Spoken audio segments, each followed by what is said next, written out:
మూవీకి స్వాగతం. Manual to self. మనం ఇప్పుడు అవేర్నెస్ ప్రాక్టీసెస్ వచ్చాం.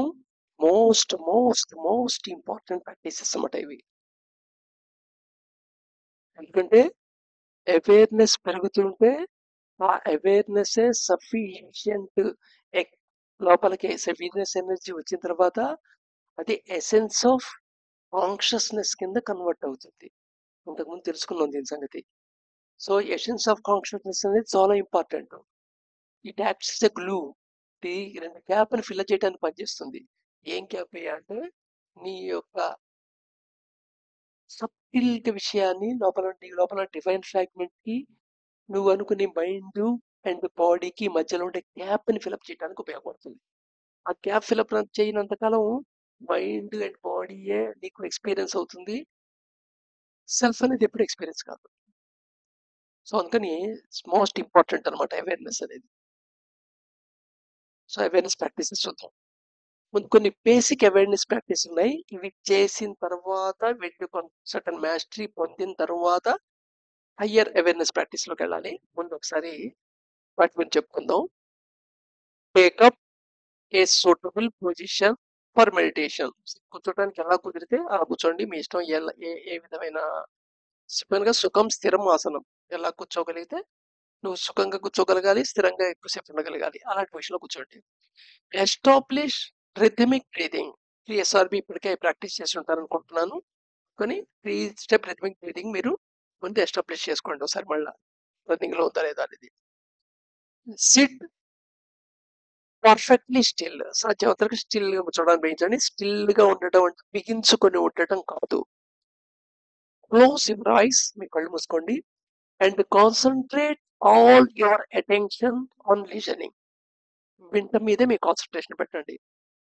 Let the mind pass from one sound to another as a bee passes from flower to flower. ఒక తేనెటీగ ఒక గార్డెన్ లో, ఉద్యానవనంలో ఒక ఫ్లవర్ నుంచి ఒక ఫ్లవర్ కి, ఫ్లవర్ నుంచి ఫ్లవర్ కి ఎలాగా పాస్ అవుతుందో అలాగా ఒక సౌండ్ నుండి ఇంకో సౌండ్ కి, ఒక సౌండ్ నుండి ఇంకో సౌండ్ కి మీరు మూవ్ అవ్వండి. మీకు వినబడే సౌండ్ లో. Alighting on each for only few seconds. So అది తేనెటీగ ఎలా వెళ్తుంటుంది? ఒక ఫ్లవర్ మీద కాసేపు ఉంటుంది, కొన్ని సెకండ్లు ఉంటుంది, మళ్ళీ ఇంకో ఫ్లవర్ మీదకి వెళ్తుంది, కొన్ని సెకండ్లు ఉంటుంది, మళ్ళీ ఇంకో ఫ్లవర్ మీదకి వెళ్తుంది. సో లైక్ దట్ మీకు ఇప్పుడు ప్రెసెంట్ లో కళ్ళు మూసుకొని ఉంటే ఏమైతే సౌండ్స్ వినబడుతూ ఉన్నాయో, ఈవెన్ సైలెన్స్ గా ఉంది అనుకున్నా ఆ సైలెన్స్ కో సౌండ్ ఉంటుంది, అది వినబడుతూ ఉంటుంది మనకి. సో ఆ సౌండ్ లో ఏం కాంపోనెంట్లు ఉన్నాయో ఒక్కొక్క కాంపోనెంట్ మీద, లేదా మీకు ఏ సౌండ్ అయితే ఎఫెక్టాలు వినబడుతున్నాయో చుట్టుపక్కల ప్రపంచంలో అవి ఒక పర్టికులర్ శబ్దం మీద ఒక 2 సెకండ్స్ 3 సెకండ్స్ ఫోకస్ పెట్టండి, మళ్ళీ ఇంకో దాని మీద పెట్టండి. ఇలా మూవ్ అవ్వాలన్నమాట. And pause and recall as much of the characters of each sound as you can from memory. తర్వాత ఏం చేస్తారంటే ఆపేసి ఇలాగా సౌండ్ మీద ఫోకస్ చేయడం అనేది ఆపేసి ఒక్కసారి జ్ఞాపకం తెచ్చుకోవడం ట్రై చేయండి. ఫస్ట్ ఏ సౌండ్ విన్నారు, దాని క్యారెక్టర్ ఎలా ఉంది ఏంటి, రెండో సౌండ్ ఏం విన్నారు, తర్వాత క్యారెక్టర్ ఎలా ఉంది, తర్వాత ఏం సౌండ్ విన్నారు, అలాగే జస్ట్ గా అన్ని రికలెక్ట్ చేసుకోవడం ట్రై చేయండి. ఇది ఫస్ట్ ఎక్సర్సైజ్. చాలా ఈజీ ఎక్సర్సైజ్ కదా. Next, concentrate on sounds as before. ఇందాకలానే కాన్సన్ట్రేట్ చేయండి, but this time make an effort to penetrate more deeply into it. Same ఇందాకట్లాగానే చేయండి, కాన్సన్ట్రేట్ చేయండి, బట్ కొంచెం డెప్త్ గా దాంట్లో పెనిట్రేట్, ఆ సౌండ్ ని ఎక్స్పీరియన్స్ అవడం అనేది పెనిట్రేట్ అవడానికి ట్రై చేయండి. ట్రై టు ఎలా పెనిట్రేట్ అవుతారు? Try to analyse its origin.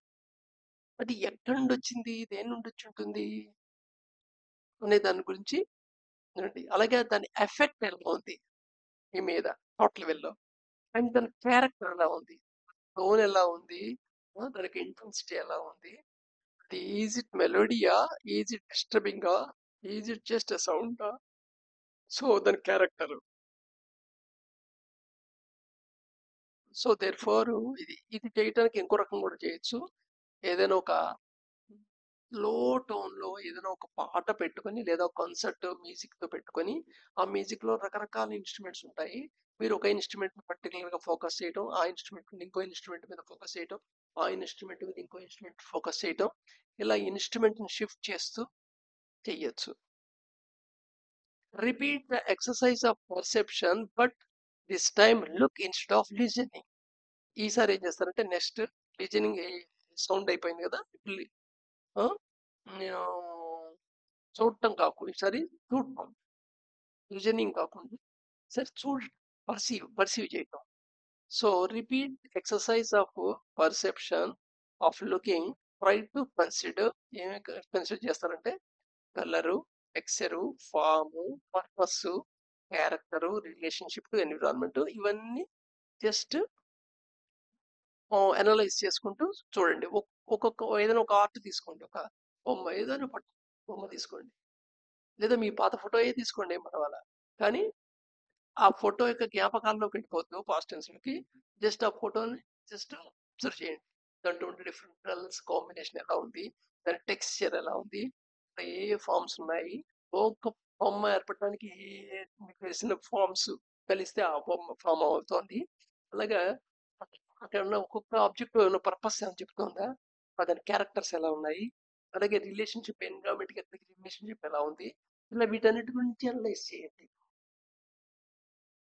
So first సౌండ్ది, తర్వాతది చూడటానికి ఏదైనా ఫోటోలు వాడచ్చు. బట్ ఫోటోలు మీకు ఎమోషన్లో కొట్టుకుపోద్దు. ఆ ఫోటో బ్యాక్గ్రౌండ్ ఇన్సిడెంట్, అప్పుడు జరిగిన కథ, లేదా అప్పుడు జరిగిన విషయాలు అలా పాస్ట్ టెన్స్లోకి వెళ్ళిపోయి దాంట్లోకి వెళ్ళిపోయి మెర్జ్ అయిపోద్ది. అందుకని తెలియని మోడర్న్ ఆర్ట్ తీసుకుంటే ఇంకా బెటర్. తెలియని ఫోటోస్, ఫ్రెష్ ఫోటో తీసుకుంటే ఇవాళ రేపు ఇంటర్నెట్లో బోర్డు ఫోటోలు అవైలబుల్ ఉన్నాయి కదా, ఏదో ఒకటి తీసుకుని జస్ట్ ఇక్కడ సెలక్షన్ ఏమి ఇంపార్టెంట్ కాదు. ఇది మంచిది, ఇది బాగుంది, చేద్దాం అలా సెలక్షన్ చేయొద్దు. ఇక్కడ బాగుంది బాగుండేది ఇంపార్టెంట్ కాదు, జస్ట్ ఒక ఫోటో. సో దాంట్లో ఒక్కొక్క పార్ట్ గురించి ఒక పర్టికులర్ కలర్ని చూస్తారు, ఫోకస్ ఇంకో కలర్ చూస్తారు, మళ్ళీ ఫోకస్ ఇంకో కలర్ చూస్తారు, అలాగా ఇంకో ఆబ్జెక్ట్ చూస్తారు, ఇంకో ఆబ్జెక్ట్కి వెళ్తారు, ఇంకో ఆబ్జెక్ట్కి వెళ్తారు. అలాగే టెక్స్చర్ తెలుస్తుంటుంది, ఫోటోలో టెక్స్చర్ మారుతూ ఉంటుంది, పెన్సిల్ ఫేస్ డిఫరెంట్ ప్యాటర్న్ మారుతుంటాయి, ప్యాటర్న్ అబ్జర్వ్ చేయడానికి ట్రై చేస్తారు. అలాగే ఆ ఫోటోలో ఉన్న ఒక్కొక్క వస్తువు పర్పస్ గురించి ఆలోచిస్తారు, దాని క్యారెక్టర్స్ చూస్తారు, అలాగే రిలేషన్షిప్స్ చూస్తారు, అక్కడికి ఆ దానికి దాని చుట్టుపక్కల దానికి ఏంటి రిలేషన్, కాంబినేషన్ ఆఫ్ రెండు ఎందుకు పెట్టాడు రెండు ఆబ్జెక్ట్స్ ఫోటో అనే దాని గురించి కూడా మీరు జస్ట్ రివీల్ చేస్తుంటారు. సో దట్ మీరు ఏదైనా ఆడియో పెట్టుకుని చేయొచ్చు, ఆడియో లేకపోయినా చేయొచ్చు, సైలెంట్ కూర్చొని సౌండ్గా చుట్టుపక్కల సౌండ్ డిస్టర్బెన్స్ కింద ఫీల్ అవుతుంటారు కదా, బట్ కాదు, అది అవేర్నెస్ పెంచడానికి సాధనంగా వాడచ్చు.